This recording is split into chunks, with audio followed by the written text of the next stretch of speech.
Hi friends, இன்றைக்கி வீடியோவில் சுண்டக்காய் வச்சு ஒரு சூப்பரான ரெசிபி தான் வந்து பார்க்க போகிறோம். சுண்டக்காய் கிடச்சிச்சு அப்படின்னா கண்டிப்பாக அந்த ரெசிபி ட்ரை பண்ணி பாருங்கள். ரொம்பவே டேஸ்ட்டு சூப்பராக இருக்கும். இப்போ வாங்க வீடியோக்குள்ளே போகலாம். சுண்டக்காவை ஃபஸ்ட்டு லைட்டாக கட் பண்ணிவிட்டு நல்லா கழுவி எடுத்துக்கலாம். இதுக்கு தேவையான சின்ன வெங்காயம், பூண்டு இதெல்லாம் வந்து கட் பண்ணி எடுத்து வச்சுருக்கோம். சுண்டக்காய் வந்து கட் பண்ணி கழுவி எடுத்து வச்சுருக்கோம். சின்ன வெங்காயம் சேர்த்து பண்ணும்போது டேஸ்ட் நல்லாயிருக்கும். சின்ன வெங்காயம் கிடைக்கல அப்படின்னா பெரிய வெங்காயம் வந்து சேர்த்துக்கோங்க. அதேமாதிரி சின்ன வெங்காயம், பூண்டு கொஞ்சம் கூடுதலாகவே சேர்த்துக்கோங்க. இப்போ வந்து குழம்புக்கு தேவையான அளவு எண்ணெய் சேர்த்துக்கலாம். எண்ணெய் நல்லா சூடானதும் கடுகு கொஞ்சமாக மட்டும் வெந்தயம் சேர்த்துக்கோங்க. கடுகு வெந்தயம் வந்து நல்லா பொரிஞ்சதும் ஒரு கொத்து கருவேப்பிலை சேர்த்துக்கலாம்.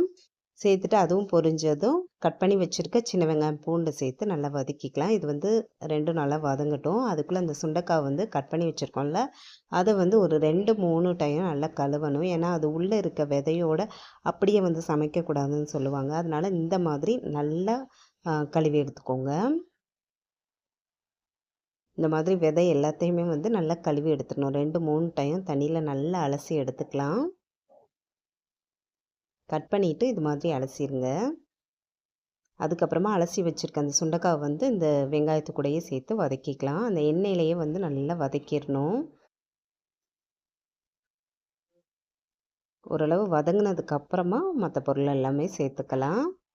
இப்போ இது கூட வந்து 2 பச்சை மிளகாய், அப்புறம் ஒரு 2 பெரிய சைஸ் தக்காளி அதை வந்து கட் பண்ணி சேர்த்துக்கலாம். சேர்த்து வதக்கிக்கலாம்.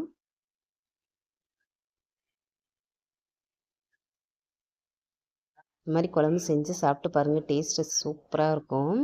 நான் வந்து ஃபஸ்ட் டைம் இப்போ தான் வந்து அம்மா வீட்டுக்கு போயிருக்கும்போது சாப்பிட்டேன். இங்கே வந்து இந்த சுண்டைக்காய் வந்து கிடைக்காது.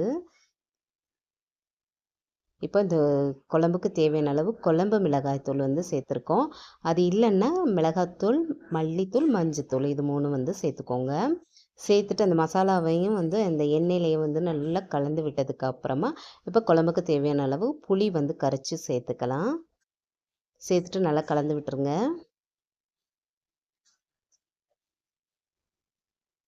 நல்லா கலந்து விட்டதுக்கு அப்புறமா வந்து இது வந்து நல்லா கொதித்ததுக்கப்புறம் கடைசியாக வந்து கொஞ்சம் தேங்காயும் வந்து சேர்த்துக்கலாம். தேங்காய் வந்து விருப்பப்பட்டீங்க அப்படின்னா சேர்த்துக்கலாம். அப்படி இல்லைன்னா இப்படி வச்சா கூட நல்லா தான் இருக்கும்.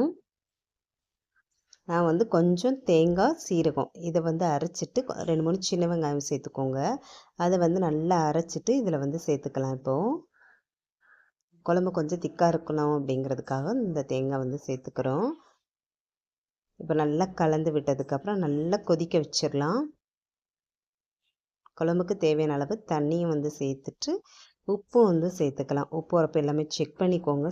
செக் பண்ணிவிட்டு நல்லா கொதிக்க விட்டுடலாம். நல்லா கொதித்து வற்றி வரணும். அந்த அளவுக்கு நல்லா வச்சிட்டோன்னா சுட சுட சாதத்தில் கொஞ்சோண்டு குழம்பு போட்டு நல்லா பிசைஞ்சு வெறும் அப்பளம் மட்டும் வச்சு சாப்பிட்டாலே அவ்வளோ சூப்பராக இருக்கும்.